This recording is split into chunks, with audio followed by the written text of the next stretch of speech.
Hey, good morning, ladies and gentlemen. We have got a good one for you today.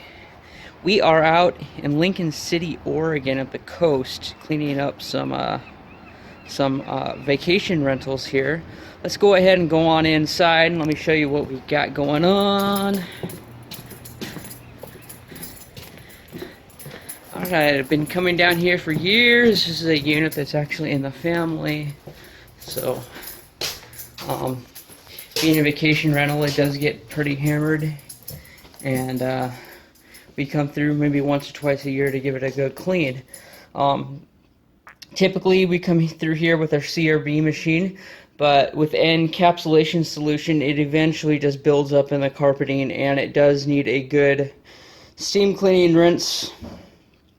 I call it setting a baseline. So when I refer to setting a baseline, I'm just referring to starting over and then going into a routine maintenance, kind of a routine.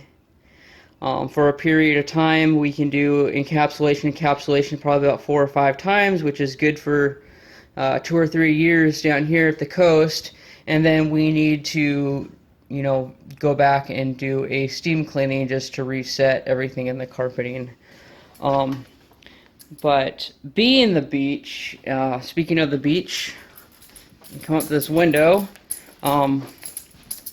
These video cameras never do well in the sunlight, but as you can see, there's the ocean and there's the beach right outside the front window. So you can imagine the majority of the debris, besides spills and things of food and whatnot, the majority of the debris coming in from outside is mostly sand.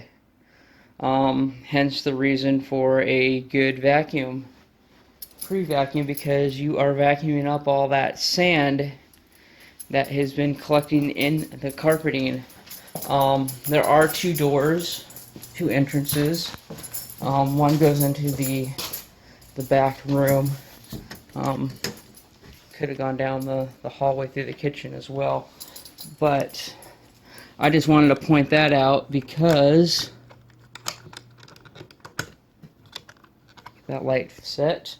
When you've got 2 entrances, generally when you have like a front door or a garage, all the debris gets shaken off the feet, heading up the steps or whatever.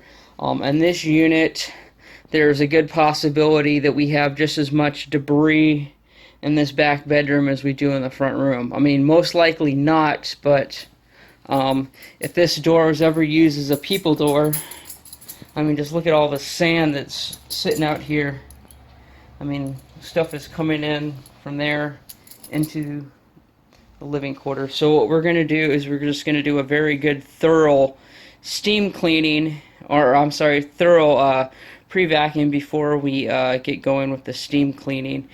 And because this is an older building, I do not see water hookup down below anywhere. So what we may need to do is tie into the water that the washing machine is using.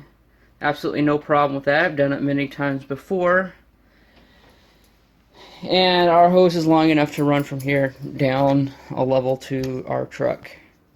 So anyways, that is our plan for today. Make a plan, stick to the plan, unless things drastically change on you, but there's no point or no chance in there's no point in second guessing yourself, because that just wastes time and you go back doubling up on things that you really no need to do. So we're going to set our plan in stone, and we're just going to work step by step to achieve it. And that is the plan for today. With our pre-vacuum that we're doing, the saying that carpeting can hide up to 1 pound of debris per foot, beach carpeting is really not too much of an exaggeration of that. I mean, this dark that's here, sure, a lot of it is wear patterns that are beginning to set in over the years, partially due to sand and other things getting in the carpeting. But what I'll do is I'll do another comparison, side by side pictures, just to see what it looks like before and after pre-vacuuming, just so, because I know that I can easily fill up a Kirby bag just in these units down at the coast, just because of the mass amounts of sand, especially when you've got a beach, beach access right out the window. So you know that anyone that comes down here with their kids, they're bringing the beach indoors with them. Right, and here we've got our olefin pre-spray mix, and we're going to be adding some oxygen bleach to it. And behind those two items, you can see our 2-gallon jug of our water. And I've actually already made our pre-spray. But one thing that a lot of carpet cleaners and a lot of people get confused with is when they're reading the dilution ratios on the back of the bottle or wherever. This stuff says to mix 32 parts per gallon, and you have 32 parts per gallon. What in the world is that supposed to mean? Does that mean I'm supposed to add 32 ounces per gallon? No, that's not at all what it means. You have 32 parts. A gallon has 128 parts. So you can make a little fraction. You can write 32 over 128 and do the math to reduce that down, and you're left with 1 over 4. So what that means is that for every 1 gallon, we're going to add 4 ounces of the olefin pre-spray. I don't know if that's the exact terminology for how you're supposed to use that, but that's how I break it down. So with that 2-gallon jug in the back, I double it and I put in 8 ounces per jug, and then we add our scoop of oxygen bleach to that. It does a very good job. We'll go from here. Alright, for those of you who aren't quite sure what a pre-spray does, this is what it does. It goes on there, it emulsifies, it breaks down all the crap that's all over the carpeting. The longer it sits, the more it just kind of eats away at all that stuff. I mean, this was pretty bad. You can see there's just little bits and pieces lingering around right now. Over here, almost completely clean. But it is in the carpeting, and it has to be removed because there's a lot of residue that'll be left behind in this stuff. So it doesn't really matter how long it's left in here. We are just going to take our leisure, fine dandy time, enjoy the beach, enjoy the weather. I mean, look at that. It really brightened up, and oh boy, I wonder if that's where Flock of Seagulls got its name. Suddenly I feel inspired to develop miniature musical instruments for seagulls. Never mind. Okay, so anyways, beautiful beach, beautiful weather. I'm inspired to make this place look awesome, but I'm not inspired to sweat today, so what we are going to do is going to let this sit in here really good. We raked it out with our carpet rake there. Now we're going to go ahead and we're going to pre-treat the back room and take the same measures. Then we'll leisurely hook up our truck, bring our hose, lay it out, and steam clean this place up. Back to contestant 209, we are moving ahead with the pre-spray. One thing to note is that, and I always forget about this, that a peroxide solution turns black in a few hours, like maybe 12 hours or 10 hours or so. So if there's any solution that's in the line, for whatever reason, that solution, the peroxide, turns black. I'm not sure exactly why that is. It must be a chemical property of peroxide.